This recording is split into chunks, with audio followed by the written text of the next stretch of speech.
আচ্ছা কি ভাই, তুমি এই যে দেখা যাচ্ছে লোকে গার্লফ্রেন্ড নিয়ে ঘুরে, তো আমি তো প্রথমে হতাশা হয়ে গিয়েছিলাম। আমি ভেবেছিলাম সত্যি একদম সুন্দরী একটা নারী নিয়ে যাচ্ছে কে ছেলেটা, পরে তো দেখে আমি পুরোপুরি অবাক। কিন্তু এ কাণ্ড কেন?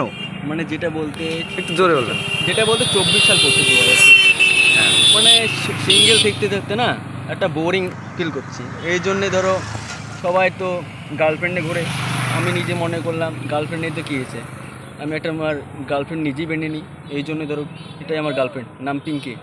এর নাম পিঙ্কি। হ্যাঁ। তো আপনি কি কোনোদিন মানে গার্লফ্রেন্ড কোনোদিনই কাউকে প্রপোজ করে পাননি, না ধোকা খেয়েছেন? মানে গার্লফ্রেন্ড মানে ধোকা খেয়েছিলাম, মানে এই তো সে ধোকা দিবে না আমাকে, যেটা বলতে। আচ্ছা, আপনি কি ধোকা দিয়ে সে চলে গিয়েছিল? সে চলে গেছে, 3.5 বছর রিলেশন ছিল, সে চলে গেছে। দিয়ে এ এখন কোনোদিন আপনাকে ধোকা দিতে পারবে না? না, এই ধোকা দেবে না আমাকে। আচ্ছা, এর নাম কি রেখেছেন? নাম পিঙ্কি। আচ্ছা, আপনার বাড়ি কোথায়? বাড়ি জয়পুর। আপনার নাম? বিদ্যুৎ মণ্ডল। তো এখন এই গার্লফ্রেন্ড নিয়ে আপনি কোথায় কোথায় ঘুরবেন? এটা আমি এখন জলঙ্গি পদ্মাতে যাব।